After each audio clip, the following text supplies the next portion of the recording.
सरायकला में bus stand अगर बना भी तो ऐसा जगह पर बना। कहता कि नदियों को बचाना हमारा परम धर्म कर्तव्य है, लेकिन यहाँ तो नदी को बर्बाद किया जा रहा है। लावारिस लाशें, गाय, कुत्ता, भैंस सब नदी का अंदर डाल दिया जाता है। मैंने फाइल बनाया, मैंने केस दर्ज किया, जन संवाद भी किया, पीएमओ को भी लिखा, सब कुछ किया, कुछ नहीं हुआ। आया, सर्वे हुआ, बस हाँ हो गया बस। हमारा सरायकेला में रोजगार का साधन बहुत ही कम है। हॉस्पिटल नाम का है लेकिन उस पे व्यवस्था उतना नहीं है। नमस्ते, देसी खबर वाला झारखंड में आप सभी दर्शकों का बहुत स्वागत है। मैं हूं आपके साथ राजीव सिंह।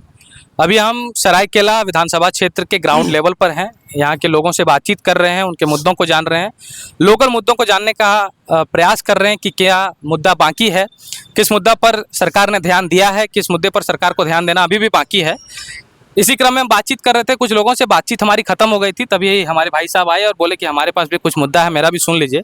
तो हम कहे कि इत्मीनान से आपसे बात करेंगे, जो आपके मुद्दे हैं सब सुनेंगे। बताइए, क्या नाम है आपका? जी, मेरा नाम प्रणव आचार्य है। हाँ, क्या मुद्दा था आपके पास? मेरा मुद्दा है सरायकेला में विकास को लेकर के। सरायकेला में विकास का कोई साधन नहीं है। यहाँ के लोग रोजगार से दूर हैं, ठीक है। यहाँ पे ना ही कोई अच्छा एनएसी मार्केट है और ना ही रोजगार के लिए कोई और कुछ व्यवस्था है। सरायकेला में बस स्टैंड अगर बना भी तो ऐसा जगह पर बना जहाँ पर बस पड़ाव है ही नहीं, ठीक है। वो बेकार हो चुका है, बेकार पड़ा हुआ है। तो रोजगार को लेकर के सरायकेला में किसी को कुछ लेना देना नहीं है, ठीक है। रोजगार को लेकर किसी को कुछ लेना देना नहीं है। और रहा हमारा शमशान घाट, कहता कि नदियों को बचाना हमारा परम धर्म कर्तव्य है, लेकिन यहाँ तो नदी को बर्बाद किया जा रहा है, ठीक है। जहाँ हम लोग मतलब श्रद्धा गृह है, जहाँ पे लाश जलाने जाते हैं, वो तो बहुत पवित्र जगह होता है। वहाँ पे सरायकेला का सारा नगर का कूड़ा कचरा, सदर अस्पताल का सारा कूड़ा कचरा जितना भी है, लावारिस लाशें, गाय, कुत्ता, भैंस सब नदी का अंदर डाल दिया जाता है और नदी को पूरा एकदम प्रदूषित कर दिया जाता है। ये मुद्दा करीब 7-8 साल हो गया है, लेकिन इस पर कोई कुछ नहीं करता है। मैंने आवाज उठाया, मैंने पब्लिक पिटीशन बनाया, इस पर मैंने फाइल बनाया, मैंने केस दर्ज किया, जन संवाद भी किया, पीएमओ को भी लिखा, सब कुछ किया, कुछ नहीं हुआ। आया, सर्वे हुआ, बस हाँ हो गया बस। आप क्या करते हैं? बंद कर दिया। आप क्या करते हैं? मैं खाना बनाने का काम करता हूँ। मैं छोटा मोटा कारीगर हूँ, शादी ब्याह में काम करता हूँ, खाना वाना बनाता हूँ। राजनीति पर ज्यादा मैं चर्चा नहीं करता हूँ, राजनीति के बारे में मुझे कुछ नहीं पता। लेकिन हमारा सरायकेला में रोजगार का साधन बहुत ही कम है। कोई छोटा मोटा दुकान करता है, वो भी बहुत मुश्किल से, तो कोई कुछ। यहाँ पे कोई अच्छा एनएसी मार्केट नहीं है, ऐसा किया जाए जिससे कि लोग कम से कम कमा खा सके। एक बस स्टैंड अच्छा होना चाहिए यहाँ पे। सरायकेला एक डिस्ट्रिक्ट है, बहुत बड़ा डिस्ट्रिक्ट है, डिस्ट्रिक्ट का हेडक्वार्टर भी है, ठीक है। और सदर हॉस्पिटल नाम का है, लेकिन उस पे व्यवस्था उतना नहीं है, ना डॉक्टर का है ना कुछ। किसी का कुछ हो तो सीधे जमशेदपुर ले जाइए, रेफर, जमशेदपुर रेफर, ठीक है। यहाँ पे यही सब ज्यादा प्रॉब्लम है। सरायकेला में रोजगार का कुछ नहीं है, रोजगार का व्यवस्था नहीं कुछ है। व्यवस्था नहीं है। बाकी जो स्वास्थ्य की व्यवस्था की बात करें तो सदर अस्पताल जाने के बाद तुरंत रेफर कर दिया जाता है, किसी का कुछ हो तो। शिक्षा के लेवल पर कैसा है स्थिति यहाँ का? शिक्षा का लेवल का भी वही हाल है, शिक्षा का लेवल का भी वही हाल है। उस पे क्या और बोला जाए।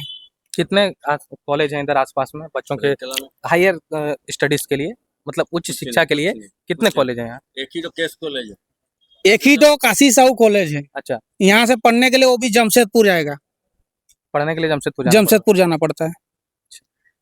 इधर कॉलेज की व्यवस्था नहीं है, कॉलेज की व्यवस्था नहीं है। तो आपके यहाँ के जो विधायक हैं वो मुख्यमंत्री रहे, लंबे समय तक मंत्री रहे, तो आप लोग कभी विधायक जी से, मंत्री जी से बात नहीं की? जी सुनिए, मंत्री जी विधायक से, मंत्री सीएम पद पर हुए, उनको रहने देना चाहिए था, ठीक है। उनको रहने देना चाहिए था। अगर वो होते तो विकास बढ़ता।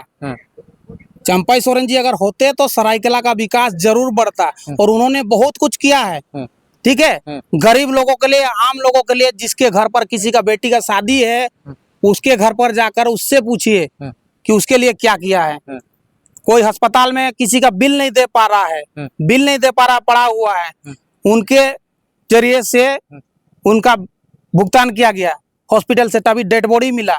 या फिर बड़े से बड़ा ऐसा। चंपाई सोरेन के बारे में जो भी बोलेंगे कम ही होगा। ठीक है, उन्होंने जो किया है ना उनके कार्यकाल में ना बहुत किया है। ठीक है, और वो अपना पद पर अगर रहते हैं ना तो आगे भी बहुत कुछ करते। आप सभी दर्शकों के जानकारी के लिए हम आपको लेकिन बता उनको दें, रहने नहीं दिया एक गया। मिनट, आप सभी दर्शकों के जानकारी के लिए हम आपको बता दें, मेरे हिसाब से चंपई सोरेन झारखंड के एक ऐसे नेता हैं जो कि ट्विटर पे बहुत एक्टिव रहते हैं। हमने कई बार देखा है कि वे किसी भी एक साधारण से व्यक्ति के ट्वीट को लेते हैं, उसको रिट्वीट करते हैं और तुरंत कहते हैं कि डीसी जी आप इस पर संज्ञान लीजिए। किन्हीं का स्वास्थ्य के लेवल पर अगर स्थिति खराब हो तो उनके ट्वीट को तुरंत वे रिट्वीट करते हैं। अगर कोई व्यक्ति किसी स्कूल में दाखिला नहीं पा रहा है या उसका किसी अस्पताल में बिल बहुत ज़्यादा हो गया जिस वजह से पेशेंट को डिस्चार्ज नहीं किया जा रहा है, तो वो तुरंत ऐसी चीज़ों पर संज्ञान लेते हैं और उसको तुरंत रिट्वीट करके तुरंत डीसी को आदेश देते हैं। इसके कई प्रमाण उनके ट्विटर हैंडल पर देखा जा सकता है। आप खुद भी जाके उनके ट्विटर हैंडल पर देख सकते हैं। क्या सही है इसके लिए? सही बात है, एकदम सही बात इस है। चीज कोई को गरीब आदमी से जाकर पूछिए, किसी का बेटी का शादी ब्याह नहीं हो पा रहा है, किसी का मेडिकल बड़ा प्रॉब्लम है, वो सब में वो आगे रहते हैं, वो सब में आगे रहते हैं। उसमें पार्टी नहीं, किसी का पढ़ाई के लिए कोई दिक्कत है उसके लिए भी आगे रहते हैं। ठीक है, क्या लगता है इस बार क्या माहौल है? चंपई सोरेन का माहौल कैसा है? देखिए चंपाई सोरेन, देखिए भारतीय जनता पार्टी एक बहुत बड़ा पार्टी है, श्री नरेंद्र मोदी उसमें है। ठीक है, तो मैं तो वही कहूंगा भारतीय जनता पार्टी का ही माहौल है मेरे हिसाब से। तो चंपई सोरेन जेएमएम में थे, तो जेएमएम से अब बीजेपी में आ गए, तो क्या लगता है कुछ उनको घाटा होगा कि नुकसान, मतलब फायदा होगा? फायदा हो। फायदा तो होगा, जरूर होगा, जरूर होगा, विश्वास है। फायदा होगा। हाँ, अगर चंपाई सोरेन कुछ बने तो सरायकेला के लिए वो बहुत कुछ करेंगे। वो जितने ऊपर पद पर जाएंगे उतने हमारे लिए, सरायकेला वासियों के लिए उतना अच्छा है। जो दम उन पर है किसी खबर नहीं है। टाइगर टाइगर ही टाइगर ही रहेगा, टाइगर था और टाइगर ही रहेगा। यही वो मुद्दे होते हैं जो कि जमीनी स्तर से छन के ऊपर आते हैं। जो अभी आपने सुना कि चंपई सोरेन एक ऐसे नेता हैं जो कि एकदम साधारण से साधारण परिवार की बेटी की शादी में साधारण से साधारण परिवार के दुख दर्द में खड़े रहते हैं। तो ये एक बात सामने छन के आई चंपई सोरेन के बारे में, और इन लोगों के दिलों में चंपई सोरेन के लिए भाव है। इन लोगों का कहना है कि चंपई सोरेन फिर से रिपीट करेंगे विधायक के तौर पे। तो इस खबर में बस इतना ही। जुड़े रहिए देसी खबर वाला झारखंड के साथ और भी जमीनी हकीकत को देखने के लिए। बहुत बहुत धन्यवाद।